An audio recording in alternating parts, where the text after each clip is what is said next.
The moment someone decides you don't belong, they reveal far more about themselves than they ever will about you. It was just after 8:15 on a gray Monday morning when a marble lobby of the Jefferson Federal Center filled with the steady rhythm of polished shoes, elevator chimes, and quiet conversations. Government employees flashed their badges with practiced efficiency, while visitors formed neat lines beneath bright security lights. Everything moved with the predictable precision of another ordinary workday, until one careless decision changed everything. Officer Daniel Mercer stood near the security checkpoint with his arms folded across his chest, watching the growing crowd with the confidence of someone who believed authority alone entitled him to unquestioned respect. His crisp uniform, polished badge, and measured stare projected control, but beneath the surface lived something far less admirable. He had spent years deciding who looked like they belonged before anyone ever showed an ID, and this morning would be no different. Then she arrived. Naomi Brooks walked through the revolving doors carrying a dark leather briefcase, dressed in a tailored navy suit that reflected quiet professionalism rather than luxury. She wasn't trying to attract attention. Her pace was calm, her posture relaxed, her expression thoughtful, as if the noise surrounding her barely existed. A few people glanced at her before looking away again. Others barely noticed her at all. She simply joined the security line like everyone else. Mercer noticed immediately. His eyes narrowed almost instinctively as he stepped forward, placing himself directly in her path before she reached the checkpoint. Without asking a single question, without requesting identification, and without offering even the smallest courtesy, he extended one arm across her path and firmly guided her sideways toward the edge of the lobby. "Visitors wait over there," he said flatly. Naomi looked at him for a brief moment, neither frightened nor offended. "I'm not a visitor," she answered quietly. Mercer barely listened. "Ma'am," I said, "step aside." His voice carried just loudly enough that nearby conversations faded. Several people turned to watch. A young boy standing beside his mother tugged gently on her sleeve and whispered, "Mom, why did he push that lady?" His mother hesitated before softly replying, "Just keep looking forward." Phones slowly appeared. Someone near the coffee kiosk lowered their newspaper. Two employees exchanged uncomfortable glances but remained silent. Nobody intervened.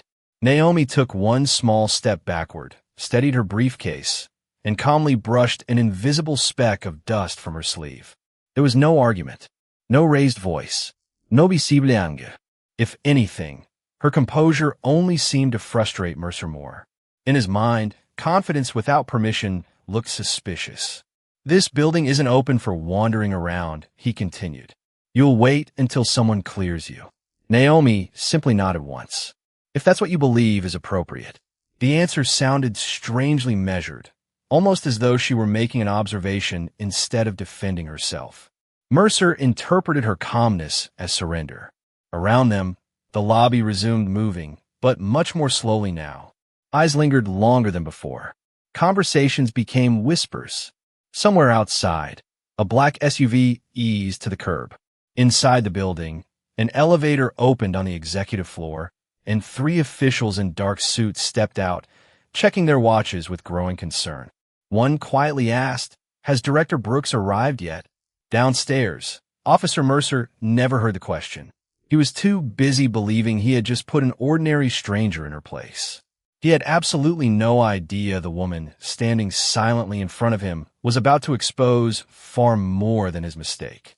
The quiet that settled over the lobby felt unnatural, as though the entire building had taken a single careful breath and forgotten how to let it go. People resumed walking, but not with the confidence they had carried only moments earlier. Their eyes drifted toward Naomi Brooks before quickly looking away, unwilling to become part of a situation that clearly did not concern them, yet impossible to ignore. Officer Daniel Mercer adjusted the radio clipped to his shoulder and watched her without blinking, convinced that every second of silence confirmed his judgment. To him, confidence without explanation was simply another reason to be suspicious. Naomi remained exactly where he had directed her, standing near a polished stone column beneath the American flag that hung from the high ceiling. She rested one hand lightly on the handle of her briefcase, while the other remained comfortably at her side. She did not check her watch. She did not sigh with frustration. She did not ask to speak with a supervisor. Instead, her attention wandered across the lobby, quietly observing everything around her. She noticed the security cameras positioned above each entrance, the names on employee identification badges, the rhythm of officers rotating posts every 15 minutes, and the subtle hesitation in the faces of people pretending not to watch. It was remarkable how much a room revealed when everyone believed they were looking at someone with no authority.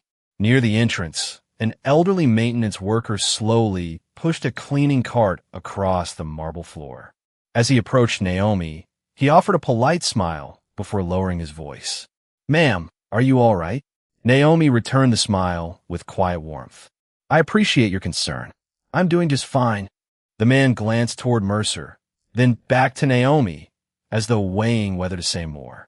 Finally, he simply nodded and continued on his way. Even kindness, it seemed, had become cautious. A young administrative assistant standing nearby shifted uncomfortably while holding a folder against her chest. She looked as though she wanted to speak, but after noticing Mercer watching the room, she quietly stepped into an elevator without saying a word. Across the lobby, two attorneys paused beside a directory kiosk. "That seemed unnecessary," one whispered. His colleague answered with an almost automatic shrug. "Not our problem." Those three words lingered in the air far longer than either man realized. Mercer folded his hands behind his back and addressed Naomi once again. "You are making this take longer than it needs to." She met his eyes calmly. "Am I?" The simple question caught him slightly off guard because there was no challenge in her voice, only genuine curiosity.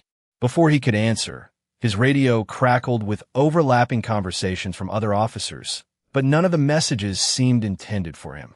Upstairs, inside a private conference room overlooking the city, a presentation remained untouched on a large screen while senior officials exchanged increasingly concerned looks. One executive checked his phone for the 5th time in less than 2 minutes. "She has never been late," he said quietly. Another replied, "Something delayed her downstairs." That is the only explanation. Back in the lobby, the revolving doors opened once more, allowing a cool autumn breeze to sweep across the marble floor. A pair of black sport utility vehicles had quietly arrived outside, though few people noticed them through the tinted glass. Naomi noticed. She also noticed the reflection of several individuals in dark suits entering the building with measured urgency. She did not wave. She did not call out.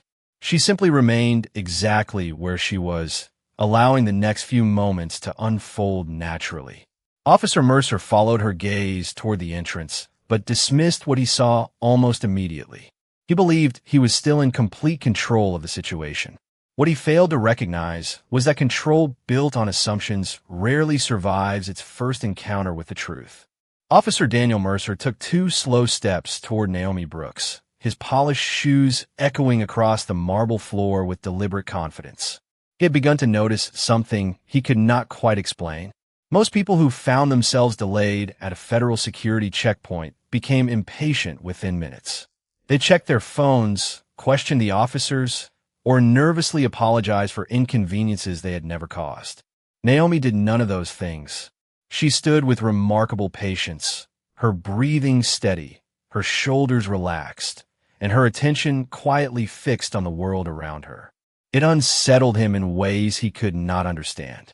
"You seem unusually comfortable," Mercer remarked, folding his arms once again. Naomi smiled politely. "Being calm usually makes difficult situations easier." He let out a short laugh that carried little warmth. "That depends on who is in charge."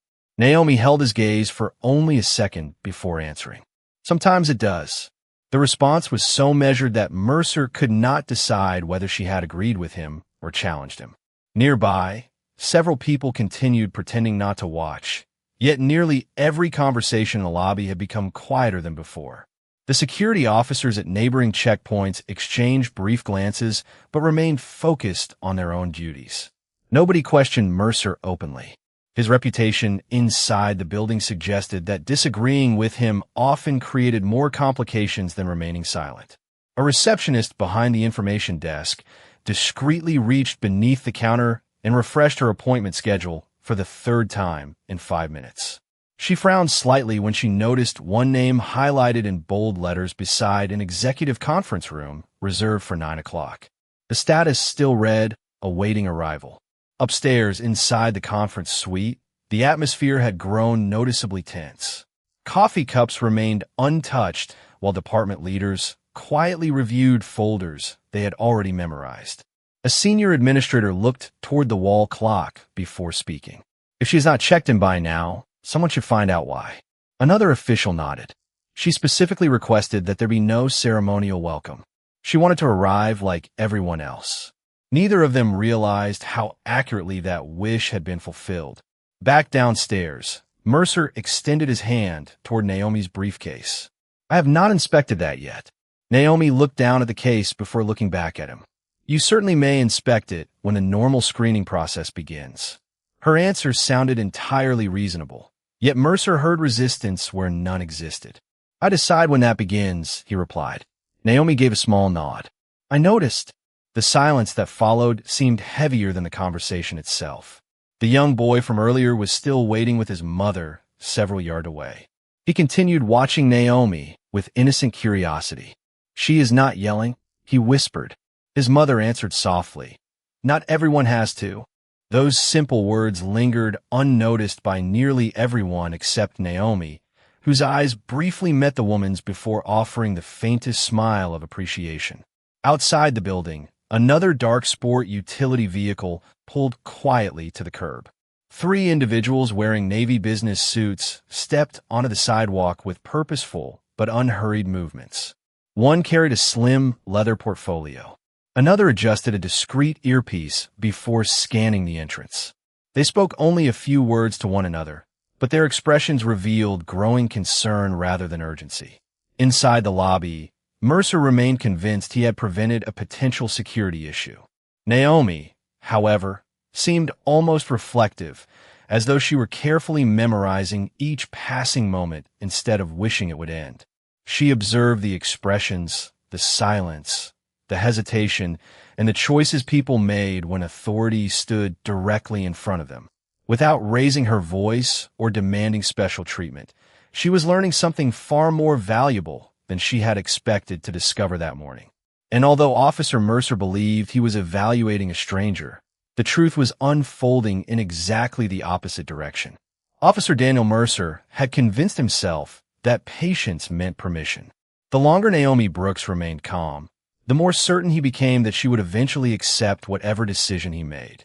He stepped closer once again, his expression carrying the quiet confidence of someone who had rarely been questioned. Let us make something clear, he said evenly. You are not going anywhere until I finish determining why you are here. Naomi looked toward the security checkpoint, where dozens of employees continued passing through without interruption. I've been waiting exactly where you asked me to stand, she replied. You have. Mercer glanced at the briefcase resting beside her polished shoes. Set it on the inspection table. Naomi lifted it carefully and placed it where he indicated without the slightest sign of resistance. Several nearby visitors subtly slowed their pace, sensing the conversation had entered unfamiliar territory. Mercer opened the outer compartment, finding only neatly organized folders, a leather notebook, several pens, and a sealed envelope marked with an official government routing label. Nothing appeared unusual, yet instead of ending the inspection, he seemed determined to continue. He flipped through the notebook without reading its contents, examined the empty interior pockets, then held the envelope in his hand for a moment before placing it back exactly where he had found it. Interesting, he muttered. Naomi asked politely, Did you find what you were looking for? Mercer answered without looking at her. I will decide that. The receptionist behind the information desk quietly watched the exchange while pretending to answer telephone calls. She noticed the same 3 individuals in dark business suits enter through the revolving doors, each scanning the lobby with growing concern before speaking softly among themselves. One of them pointed discreetly toward the security area. None approached immediately. Instead, they observed. Naomi noticed them as well, but gave no signal that she recognized anyone. She simply remained where she stood, allowing every choice to unfold without interference. Mercer folded the notebook closed and looked directly at her again. Identification. Naomi reached calmly into her jacket pocket and produced a government identification wallet. Before she could fully open it, Mercer took it from her hand with brisk confidence. He glanced only at the outside before closing it again. This could belong to anyone. Naomi answered with the same composed tone she had maintained all morning. You have not opened it. Mercer slipped the wallet into his own hand. I will when I am ready. A low murmur spread through the people standing nearby. An older gentleman waiting for a visitor badge quietly shook his head. A college intern standing beside him whispered, "Why does this feel so unnecessary?" Neither expected an answer. The atmosphere had shifted from curiosity to discomfort. The silence no longer belonged to uncertainty. It belonged to people wondering how much further this situation might go if no one stepped forward. Upstairs, another call was placed to the lobby. Security desk, but before anyone answered, the line disconnected. Inside the conference room, the wall clock reached 8:33. One executive quietly closed his folder. She never misses a schedule, he said. Something is wrong. Downstairs, Mercer returned his attention to Naomi. You seem surprisingly confident for someone without clearance. Naomi looked at him with an expression that revealed neither frustration nor fear. Confidence does not come from where you are standing, she said softly. It comes from knowing who you are. The words settled into the air with unexpected weight. Mercer dismissed them with a faint smile, believing they were nothing more than an attempt to sound important. Behind him, the three suited officials finally began walking across the marble floor toward the security checkpoint with calm, deliberate steps. Their faces remained composed, but their pace suggested they already understood that the next few minutes would determine far more than the outcome of an ordinary misunderstanding. The lobby no longer felt like the beginning of an ordinary workday. It felt like a room quietly waiting for something no one could yet explain. Officer Daniel Mercer slipped Naomi Brooks's identification wallet into the inside pocket of his uniform jacket instead of returning it. You can have this back after I finish, he said matter-of-factly.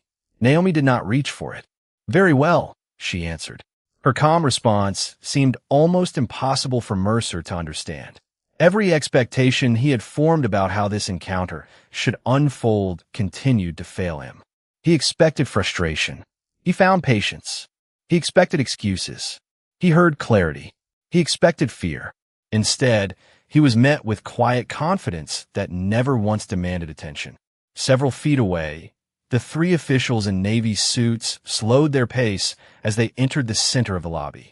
Rather than approaching immediately, they exchanged measured glances while carefully observing the scene before them. One discreetly checked his phone, frowned, and lowered it again.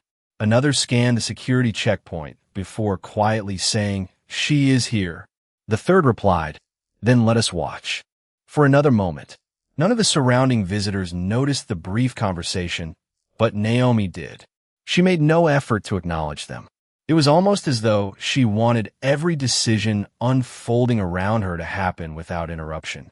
Nearby, the young receptionist refreshed the executive calendar once more. The highlighted appointment still flashed across her screen. Director Naomi Brooks, 8:30, Executive Strategy Conference. Status, awaiting check-in. Her eyes widened ever so slightly before she looked back toward the security checkpoint, then quickly lowered her gaze again. Across the lobby, a security camera mounted high above the entrance slowly rotated, its lens capturing every movement below. A small red recording light reflected faintly against the polished marble floor. Mercer never noticed it. Naomi did. She quietly noted its position before returning her attention to him. A maintenance supervisor walked past carrying a clipboard, paused for barely a second as if recognizing someone, then continued without speaking. An elevator opened behind the checkpoint, allowing several department managers to exit. One of them glanced toward Naomi with an expression of mild recognition before another colleague gently guided him forward, whispering something too soft for anyone else to hear. The moment passed almost unnoticed, but Mercer had begun focusing so intensely on proving himself correct that he missed every small detail unfolding around him. His radio emitted another short burst of static before a dispatcher asked, "Officer Mercer, please confirm the status of the executive arrival." Mercer pressed the transmit button without taking his eyes off Naomi. "Negative. Routine screening in progress." The response seemed to satisfy no one. Several seconds passed before the dispatcher quietly answered, "Copy." Upstairs, the conference room remained silent. A presentation slide displaying the words ethics, accountability, and institutional trust waited untouched on a large monitor. One senior official folded his hands and spoke with growing concern. She specifically requested an unannounced arrival so she could observe the building naturally. Another slowly nodded. Then, unfortunately, she is observing exactly what she came to see. Downstairs, Mercer finally removed Naomi's identification wallet from his pocket once again. He turned it over in his hands without opening it, almost as if the unopened badge itself had become part of an argument he refused to lose. "You are remarkably patient," he remarked. Naomi answered with a calm smile. Patience has a way of revealing things that speed often hides. Before Mercer could respond, one of the suited officials quietly stepped forward from the edge of the crowd, his polished shoes echoing softly across the marble floor. The conversations throughout the lobby faded once again as more people instinctively turned toward the approaching group, sensing that whatever had been quietly building all morning was finally about to reveal itself. The man in the navy suit stopped several feet away instead of interrupting. His eyes moved from Officer Daniel Mercer to Naomi Brooks and then briefly toward the security camera overlooking the lobby. He seemed to make a quiet decision before taking another step back. The other two officials did the same. None of them spoke. None of them announced who they were. They simply observed. Mercer noticed them standing nearby and assumed they were waiting their turn like everyone else. "This may take a while," he said without looking in their direction. "Security procedures cannot be rushed." The suited man answered politely, "Of course, officer." His calm response only reinforced Mercer's confidence. Naomi watched the exchange in complete silence. She could have ended everything with a single sentence. One name, one title, one opened identification wallet. Instead, she remained exactly where she was. Months earlier, she had requested permission to conduct an unannounced assessment of multiple federal facilities across the region. Reports had documented complaints about inconsistent treatment, unnecessary delays, and decisions influenced by appearance rather than procedure. Numbers and written statements had filled dozens of pages, but Naomi believed something important could never be measured by paperwork alone. Policies looked flawless inside conference rooms. Character revealed itself only when people believed no one important was watching. That was why she had declined an official escort. That was why no advance notice had been sent to lobby security. She wanted to experience the building exactly as any ordinary visitor might. She had expected a routine morning, perhaps a few procedural mistakes and minor recommendations for improvement. She had not expected to become the center of attention before even reaching the security scanner. Yet now that it had happened, she refused to interfere with what was unfolding. Every passing minute revealed another decision. Every conversation uncovered another assumption. Every silent witness became part of a much larger picture. The maintenance worker who had quietly asked if she was all right.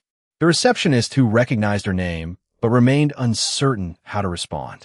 The employees who looked away. The mother who gently encouraged her son to keep watching with kindness instead of fear. None of those moments would have appeared in an inspection report if Naomi had identified herself immediately. They mattered because they were genuine. Mercer looked down once more at the unopened identification wallet still resting in his hand. "You know," he said, "most people would have explained themselves by now." Naomi answered softly, "Sometimes explanations are offered long before anyone is willing to hear them." Mercer smiled to himself. believing her answer was simply another attempt to sound mysterious. He slipped the wallet back into his hand without opening it. Around them, the lobby had grown noticeably quieter. Even the steady footsteps crossing the marble floor seemed fewer now. The three suited officials remained perfectly still near the entrance, saying almost nothing. One discreetly checked the time. 8:37. Upstairs, another executive walked to the conference room window, overlooking the plaza below. Several black sport utility vehicles remained parked neatly along the curb. "They are all here," he observed quietly. "Except the one person the meeting cannot begin without." His colleague replied, "Perhaps the meeting has already begun." Downstairs, Naomi took a slow breath and looked briefly toward the large seal mounted high on the lobby wall. The words beneath it spoke of integrity, service, and equal justice. She wondered how often people pass beneath those words without truly seeing them. Mercer followed her gaze for only a moment before speaking again. "You have been very patient this morning." Naomi smiled with quiet sincerity. Patience often gives people the opportunity to show you exactly who they are. The suited officials exchanged one final glance. The time for silent observation had almost reached its end, and the truth that had been quietly waiting all morning was only moments away from entering the room. The man in the navy suit finally stepped forward with calm, unmistakable purpose.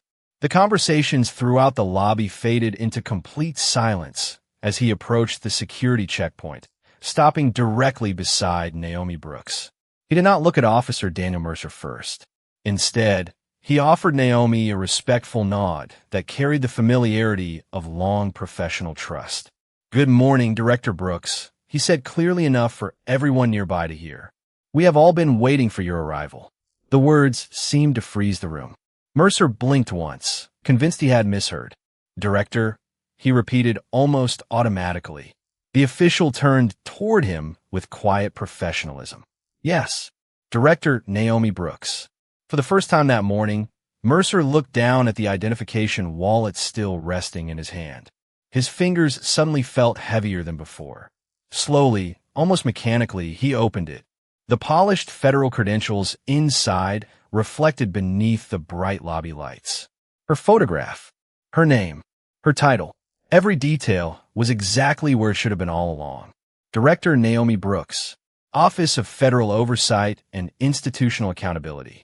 Authorized executive clearance. Mercer stared at the credentials without speaking. Around them, dozens of people watched in complete silence. The receptionist behind the information desk quietly lowered her phone. The elderly maintenance worker stopped pushing his cart. The young administrative assistant standing near the elevator covered her mouth in disbelief. Even the little boy who had asked his mother why Naomi had been pushed earlier simply whispered, "I knew she was important." His mother gently answered, "Every person is important. We just do not always recognize it." The three officials approached Naomi together. One extended a folder, while another offered a respectful apology. "Director Brooks, we were concerned when you did not arrive upstairs." Naomi accepted the folder with a warm smile. "I arrived exactly when I intended to." The answer puzzled several people listening nearby, but the officials immediately understood. One nodded almost imperceptibly.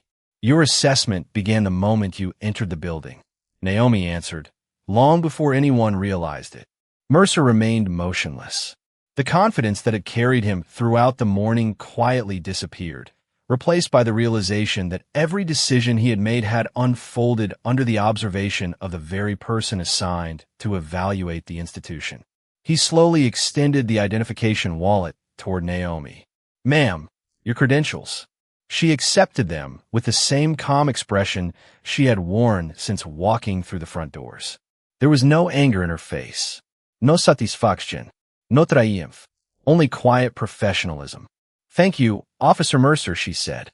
"I appreciate their return." The simplicity of her response seemed to weigh even more heavily than any criticism could have. One of the senior officials looked toward the security camera mounted above the entrance.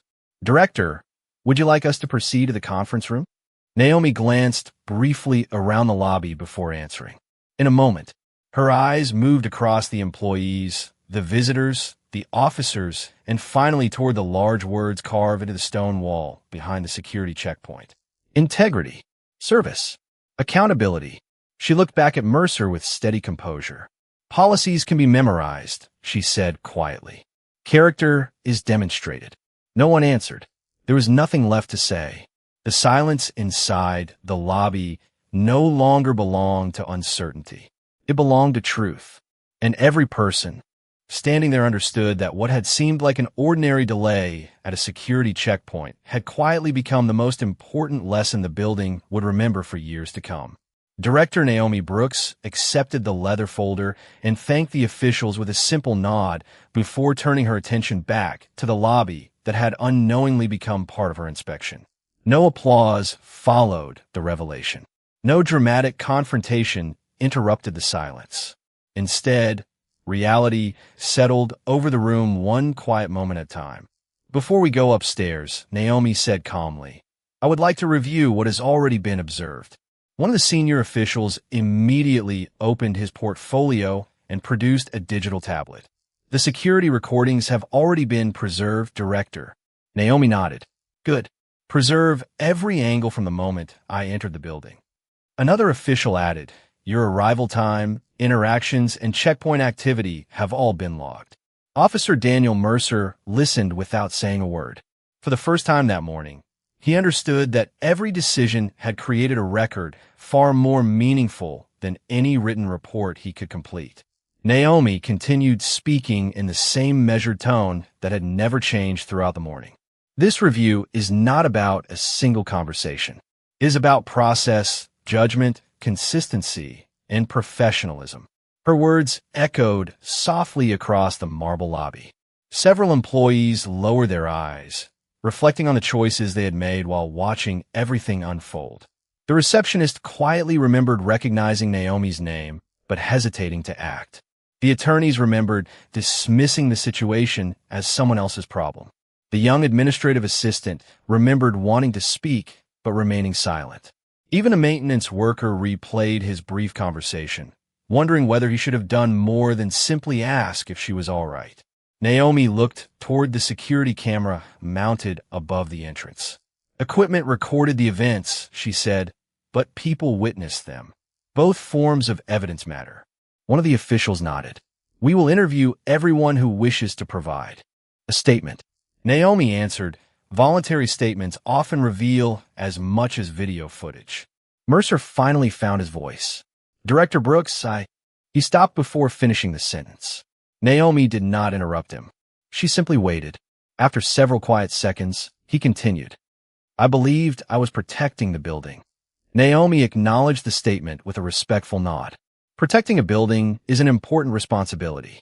Protecting the principles that building represents is even more important. Nobody argued with her. Upstairs, word had already spread that the long-delayed meeting would begin shortly. Yet no one seemed impatient anymore. The purpose of the day had quietly transformed. What had been scheduled as a discussion about ethics and accountability had already become a living example of both. One of the senior officials received a message through his earpiece before addressing Naomi. Director, internal review has been notified. They are requesting copies of this morning's observations. Naomi replied, provide them with everything. Complete documentation. No edits. No assumptions. Only facts. She then turned once more toward the people gathered in the lobby. Fairness is not measured by how we treat those whose titles we recognize, she said. It is measured by how we treat the people whose names we do not yet know. The words settled over the room with unmistakable clarity. No one hurried toward the elevators. No one reached for a phone. The atmosphere had changed completely.